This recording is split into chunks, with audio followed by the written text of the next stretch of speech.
I took a night shift security job, but something isn't adding up. A few weeks ago, I started working as a night shift security guard for an old office building downtown. The place is mostly empty at night, just a few cleaning staff and the occasional late-working executive. The job seemed easy. Check the cameras, do an hourly patrol of the building, and make sure everything stays locked up. At first, the hardest part was staying awake. I'd sip coffee at my desk and glance at the cameras, which usually showed nothing but empty hallways. The building was quiet, almost too quiet. The kind of silence that makes you notice every little sound. It was on my third night when I saw something strange. Around 3 a.m., the motion sensor in the west stairwell went off. The camera feed showed nothing, just an empty staircase. I figured it was a glitch. Sensors in older buildings can be finicky. But when I went to check it out, I found the stairwell door open. I was sure I'd locked it earlier during my rounds. I shrugged it off and locked the door again. Maybe one of the cleaning staff had used it and forgotten to close it. But when I asked the cleaners about it, they swore they hadn't gone near that stairwell. The following night, it happened again. Same time, same stairwell. This time, I didn't bother checking it out. I just locked the door remotely and made a note in my report. On my fifth night, things got weirder. I was reviewing the camera footage from earlier in the evening when I noticed something odd.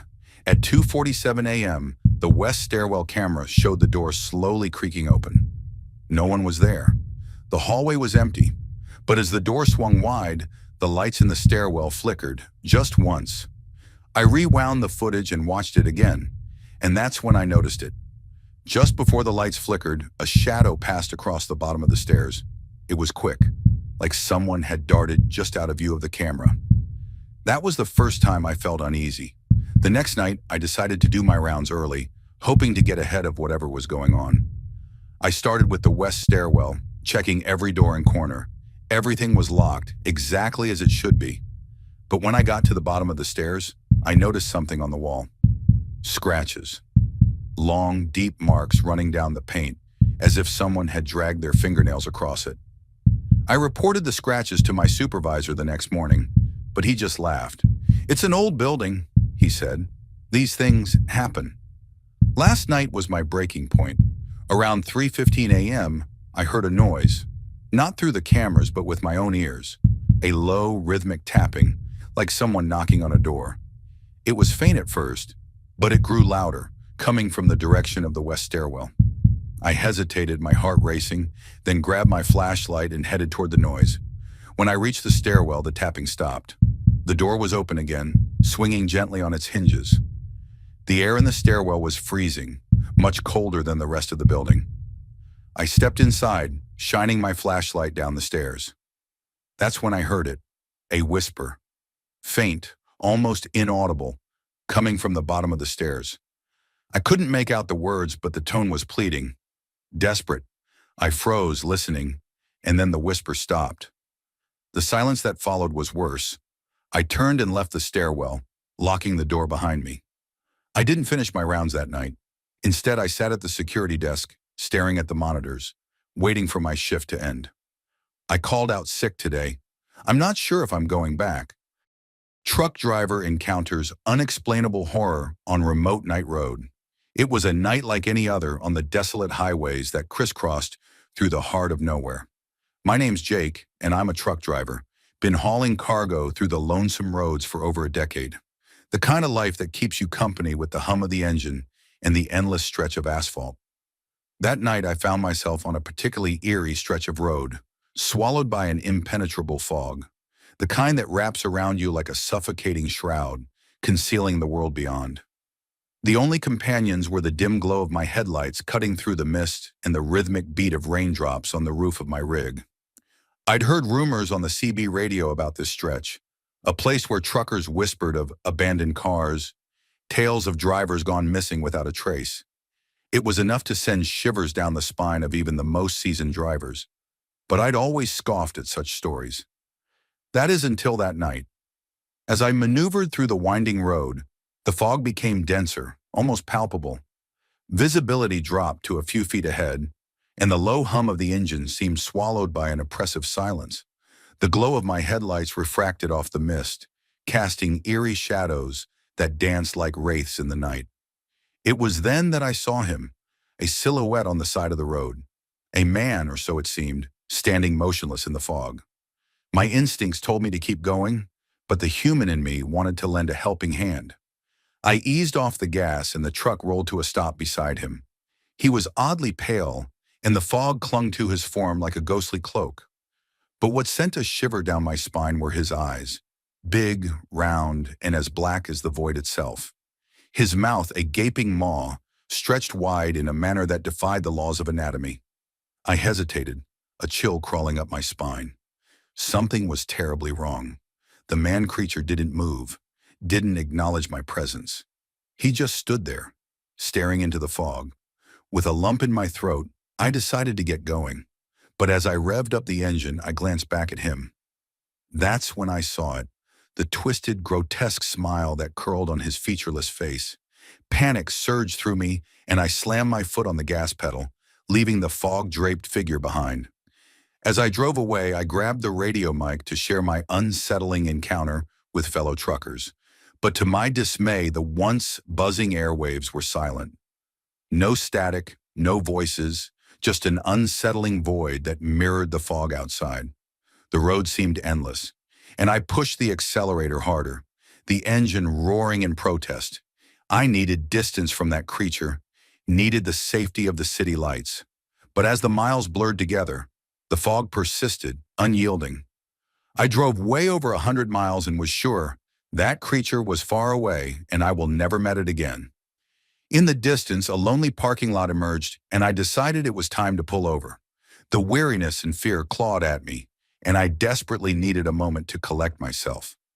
I shut off the engine, closed the curtains, and tried to shake off the encounter as mere imagination. Little did I know that the night had only just begun, and the horrors lurking in the fog were far from done with me. I tried to convince myself that it was just fatigue playing tricks on my mind.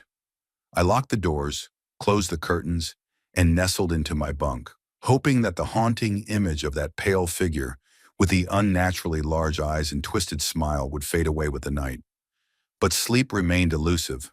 After what felt like hours of tossing and turning, a sense of impending doom washed over me, jolting me awake. A shiver ran down my spine as I fumbled to open the curtains. The parking lot was bathed in an eerie glow from the flickering overhead lamps, casting long shadows that seemed to dance in the fog. That's when I saw them again. 3 of those nightmarish creatures. They stood like sentinels, their dark eyes fixed on the truck.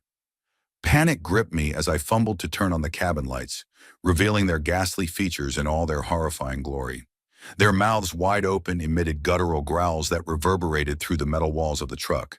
The air in the cabin grew thick with an otherworldly presence, a malevolence that seeped through every pore of my being. I reached for the ignition, praying that the truck would roar to life and carry me far away from this nightmare. But nothing happened. The engine remained silent, as if in protest against the encroaching terror. The creatures, sensing my vulnerability, began to advance. Their movements were unsettlingly smooth, almost as if they were gliding across the asphalt. The growls intensified, echoing through the desolate parking lot. I could feel the cold sweat trickling down my back as desperation set in. My hands trembled as I repeatedly turned the key, willing the engine to respond. The growls escalated into a cacophony, and the creatures closed in, their features contorted in a grotesque display of hunger. Just as the creatures were about to reach the truck, a surge of relief washed over me as the engine roared to life. I slammed the gear into drive, the truck jolting forward, leaving the creatures behind in the rearview mirror. As the truck sped away, I couldn't shake the feeling that the creatures were not bound by the laws of the physical world. Their terrifying growls echoed in the distance, even as the city lights finally emerged on the horizon. I dared a glance back, and to my horror, I saw the creatures running after the truck with unnatural speed, far beyond anything human. It was as if the shadows themselves were chasing me. As I drove into the welcoming glow of city lights, the creatures abruptly halted. Their twisted forms lingered at the edge of the urban sprawl, their growls fading into the night.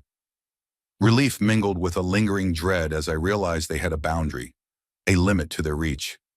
I parked the truck in a well-lit area, surrounded by the comforting hum of civilization.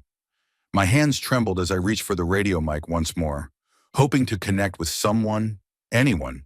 But the static-filled airwaves remained stubbornly silent.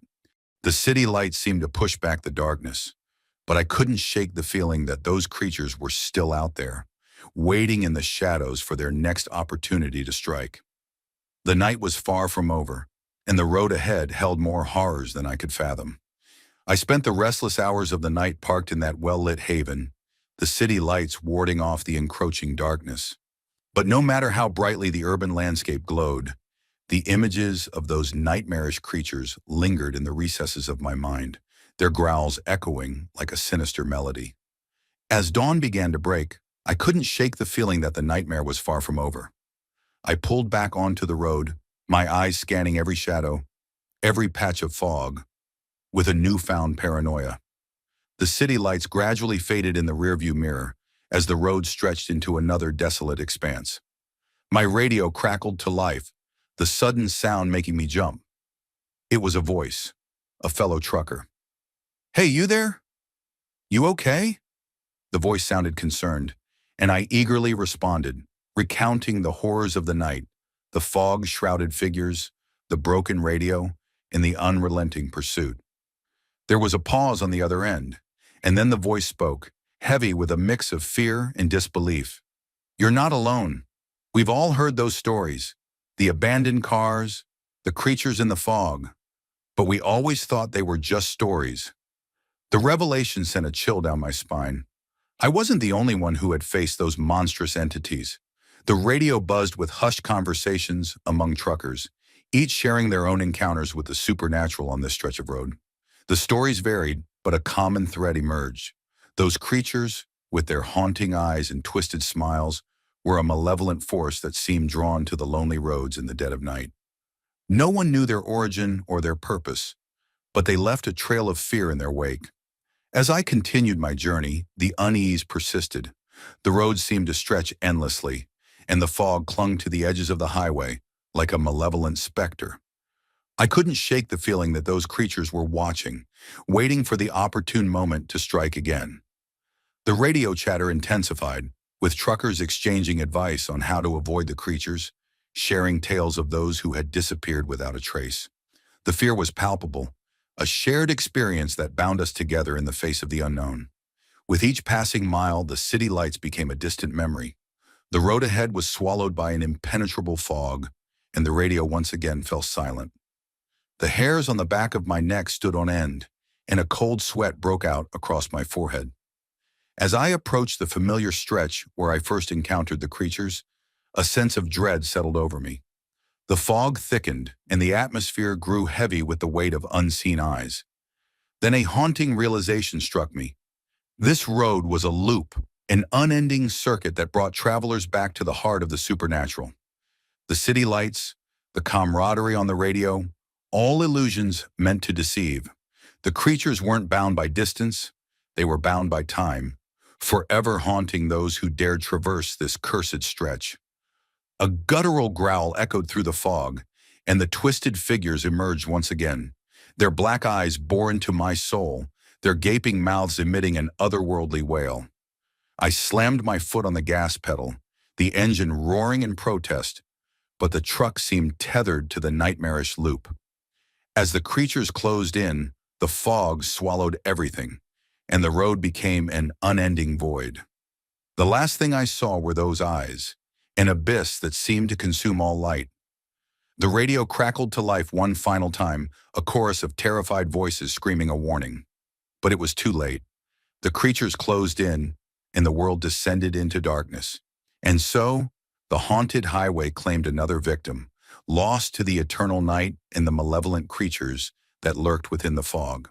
The loop continued, a never-ending cycle of horror, trapping the unwary in an unending nightmare.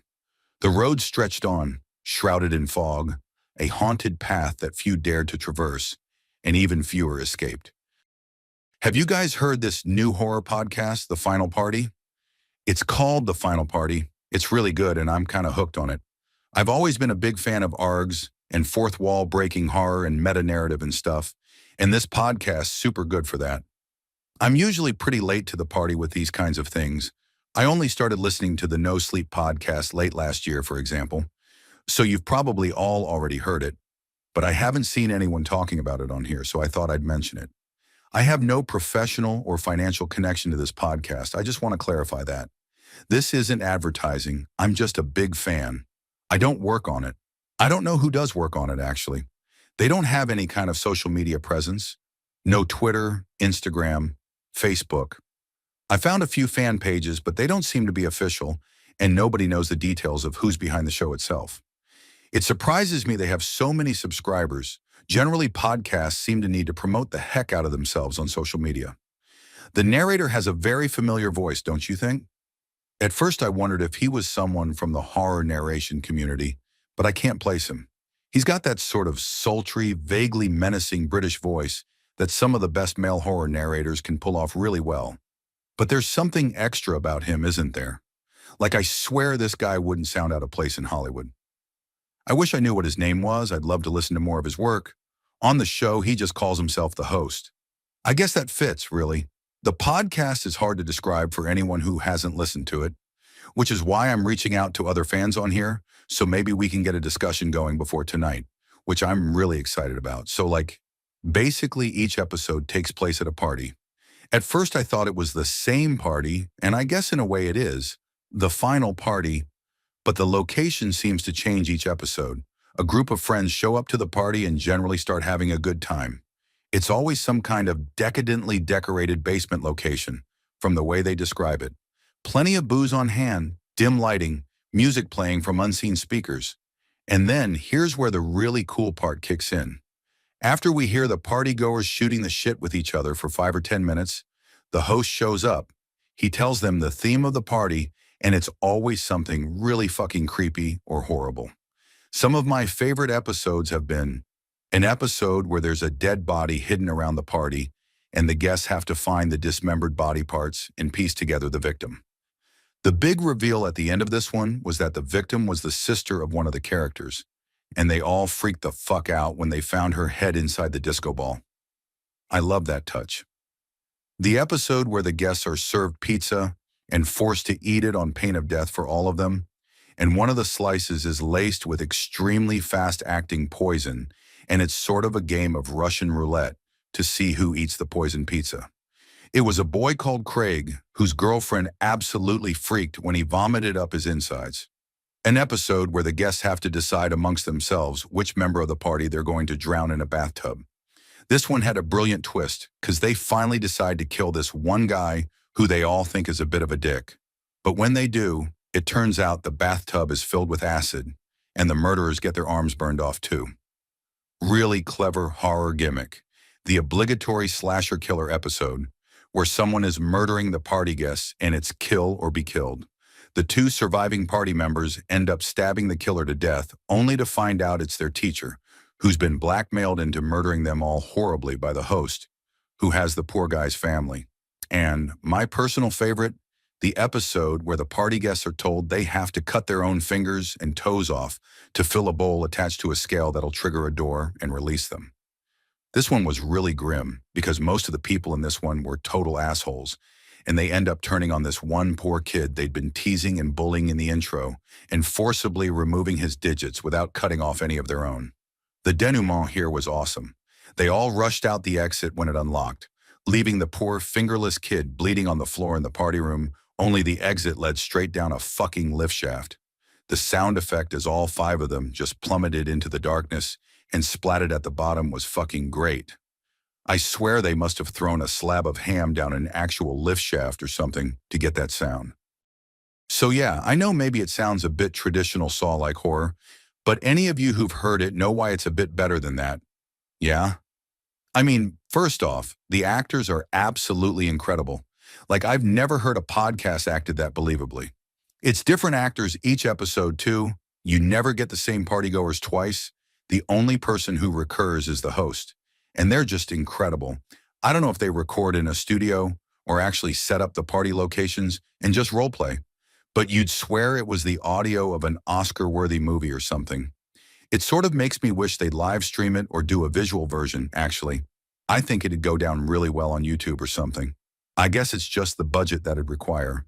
Doing it in podcast form, they don't need any special visual effects for the horrific kills or anything. It makes it seem more real when you can't see it, I guess.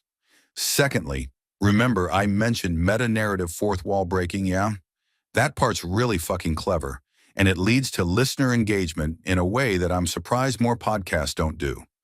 Presumably, the tech's fairly easily accessible if Final Party does it, but I've never heard anything quite like it elsewhere.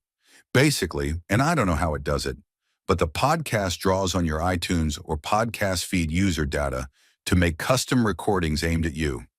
The host addresses you by name as if he's narrating the podcast directly to you. It's incredible.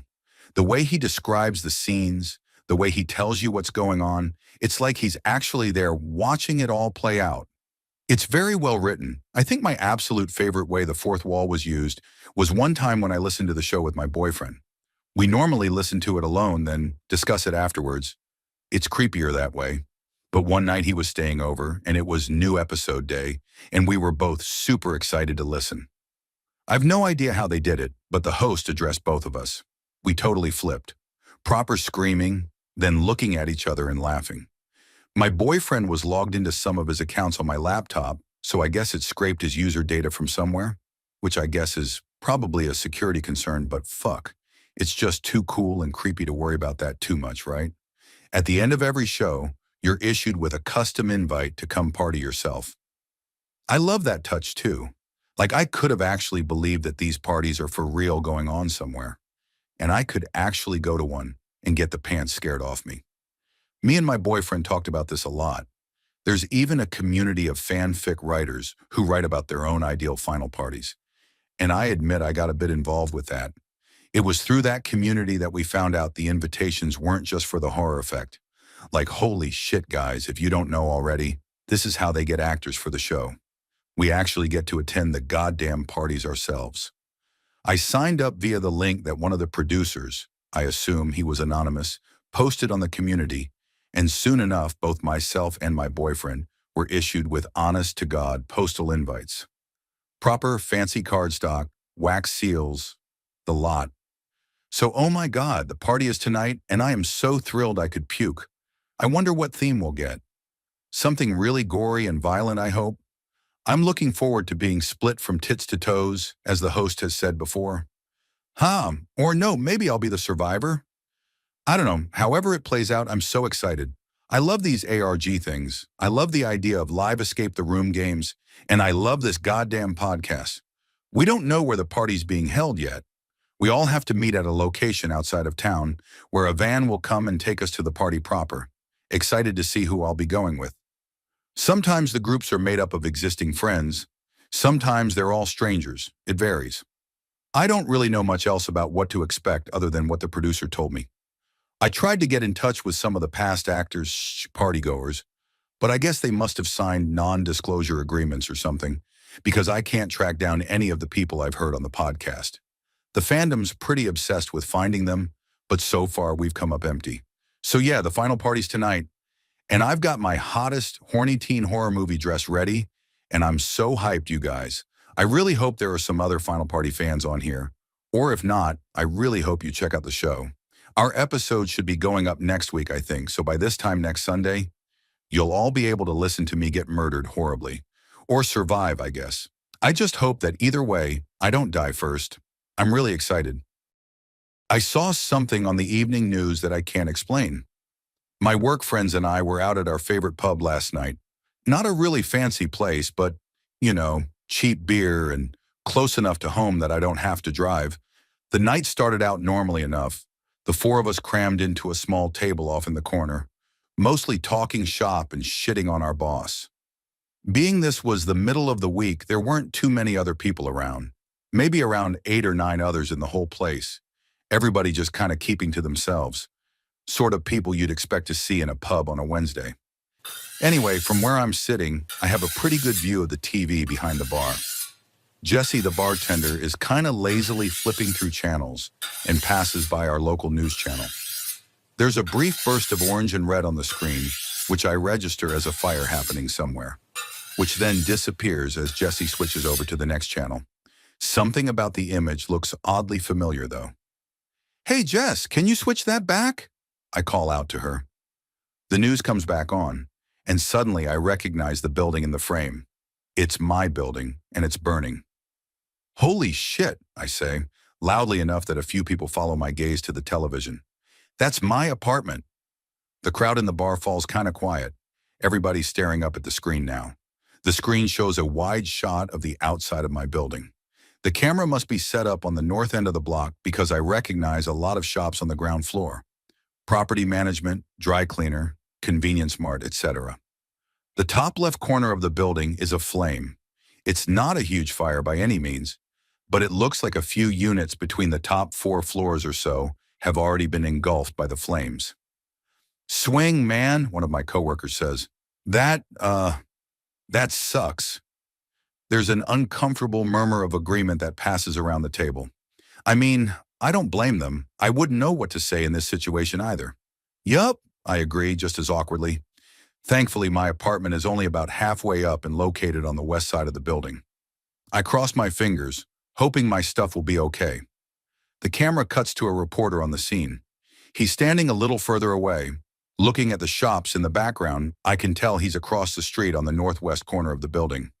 "Firefighters are expected on the scene any moment," he's saying, "and hopefully they'll be able to contain this horrible inferno before it spreads any further." As I was saying before, it's very fortunate that everyone was able to evacuate the building before things got too bad, or who knows what tragic events may have unfolded. "He's really laying it on thick," my other coworkers jokes. I chuckle a bit. All things considered, at the moment it really didn't seem all that bad. But then a few moments later, hang on," the reporter on TV says. "We're getting some updated information. It seems—" Hang on one moment while we readjust the camera.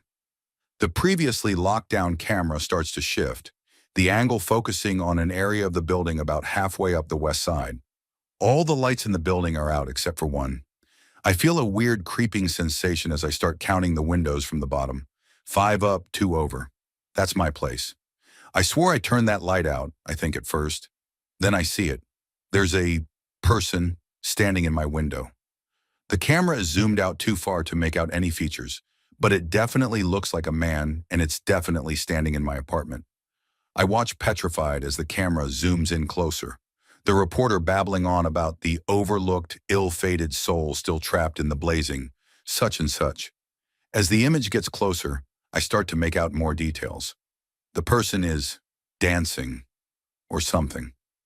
I don't really know how to describe it, but he's moving around a lot, and everything he's doing has this bizarre rhythmic quality to it. He starts waving his arms in the air, back and forth, and then he's waving them up and down at his sides.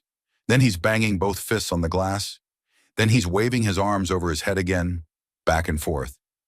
Everything he's doing is to the exact same tempo. 1, 1, 2, 3, 4, 1, 2, 3, 4. He starts jumping up and down, waving his arms over his head like he's trying to get someone's attention from a long distance. But everything is to the exact same rhythm, over and over again. 1, 1, 2, 3, 4, 1, 2, 3, 4. "What?" I say, my voice a hoarse whisper. And then the camera gets a little closer, and finally we can make out the person's features. It looks almost exactly like me. It's wearing the exact same clothes that I'm wearing now. Clothes I changed into moments before leaving the apartment earlier. Its face looks almost exactly like mine as well, except for its eyes.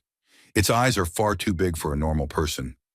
It also has this almost comical look of horror on its face. I don't even know how to describe it. Imagine if someone were pretending to look scared, but as a joke. It would have almost seemed funny if the circumstances were different, but instead it was just extremely unnerving. No one in the bar is talking now. Everyone is fixed on the TV. The person is still swaying and waving around, beating its hands on the glass or jumping in circles. I almost don't hear the reporter mention the fact that firefighters have rushed into the building and are now heading for my floor. Oh God, I think, without really understanding what was happening. Please don't go in there. I stare transfixed at the screen. From this angle, you can just barely see the top of my front door through the window. not too far behind where this creature is flailing around.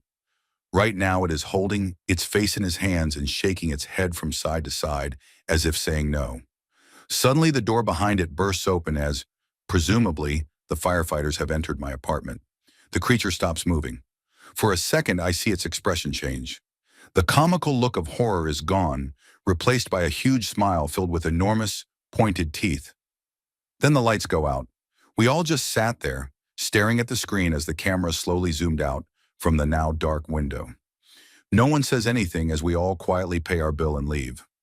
I went directly to my sister's place across town and asked to stay with her. I told her there was a fire at my apartment, and that's it. When I tried to find footage from the news online later that night, it seemed like they had edited that last part out. I don't know if any of you on this subreddit know what that thing was, but I hope they didn't put out that fire. I hope they let the whole place burn to the ground.